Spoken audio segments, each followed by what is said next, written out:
नमस्कार, प्रभात साक्षी news network और आप सभी का स्वागत है। दक्षिण एशिया में चीन ने अब भारत की पूर्वी सीमा पर नया सामरिक दांव चल दिया है। पाकिस्तान के रास्ते अरब सागर तक पहुंच बनाने वाले चीन पाकिस्तान आर्थिक गलियारे के बाद अब बीजिंग की नजर बंगाल की खाड़ी पर है।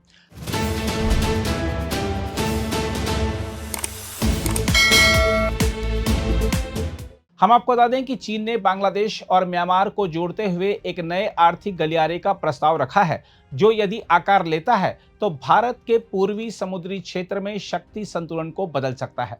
यह केवल व्यापार और परिवहन का मामला नहीं है, बल्कि हिंद महासागर क्षेत्र में चीन की दीर्घकालिक सामरिक घेराबंदी की योजना का अगला चरण माना जा रहा है। यह प्रस्ताव बांग्लादेश के प्रधानमंत्री तारिक रहमान की हालिया चीन यात्रा के दौरान सामने आया। चीन के राष्ट्रपति शी जिनपिंग ने इस पहल को खुला समर्थन दिया। योजना के तहत चीन के यूनान प्रांत के कुनमिंग को म्यांमार के रास्ते बांग्लादेश के चट्टोग्राम, काकस बाजार और मोंगला बंदरगाहों से जोड़ने की बात है। सड़क, रेल, जलमार्ग और बहुस्तरीय परिवहन नेटवर्क के जरिए यह गलियारा चीन को सीधे बंगाल की खाड़ी तक पहुंच दिला सकता है। चीन के राजदूत याओ वेन ने साफ कहा है कि यह पहल किसी एक देश तक सीमित नहीं है और यदि अन्य देश चाहें तो इसमें शामिल हो सकते हैं। यह बयान सीधे भारत की ओर संकेत माना जा रहा है।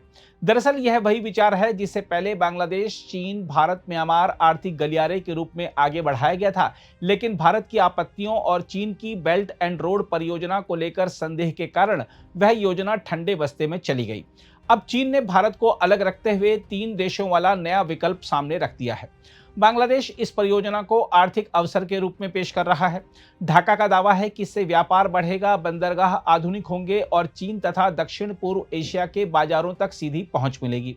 खास बात यह है कि मोंगला बंदरगाह से सटे जिस आर्थिक क्षेत्र को पहले भारत समर्थित परियोजना के लिए चिन्हित किया गया था, उसे बांग्लादेश की सरकार ने हटाकर अब चीन समर्थित कंपनी को सौंप दिया है। यह फैसला नई दिल्ली के लिए स्पष्ट रणनीतिक संकेत है कि ढाका अब बीजिंग के और करीब जा रहा है।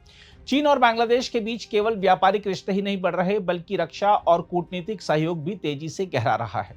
दोनों देशों ने विदेश और रक्षा मंत्रालयों के बीच 2+2 संवाद तंत्र बनाने पर सहमति जताई है।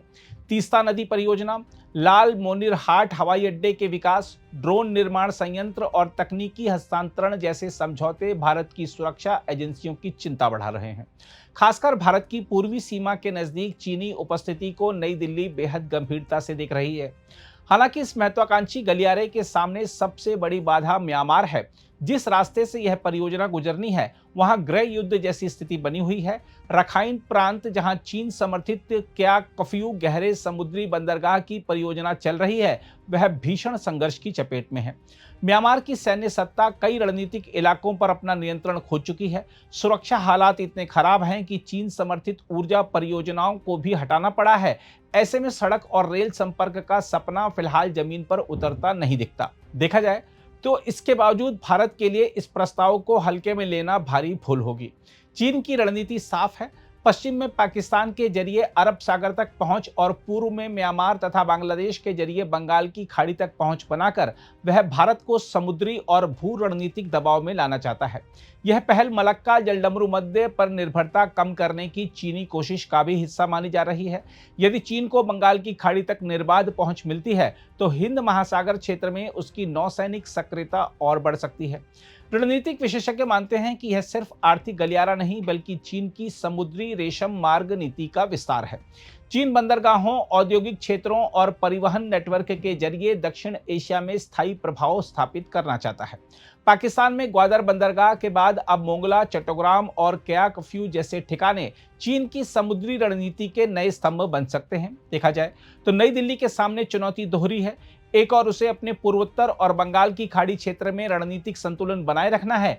दूसरी ओर बांग्लादेश जैसे पड़ोसी देशों के साथ विश्वास और आर्थिक साझेदारी को मजबूत करना है। यदि भारत इस बदलते भू रणनीतिक परिदृश्य को समय रहते नहीं समझता तो दक्षिण एशिया में चीन की पकड़ और मजबूत हो सकती है।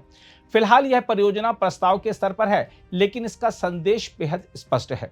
चीन दक्षिण एशिया और हिंद महासागर क्षेत्र में अपने प्रभाव का नया नक्शा तैयार कर रहा है और भारत की पूर्वी सीमा अब उस भू राजनीतिक मुकाबले का अगला मोर्चा बनने जा रही है।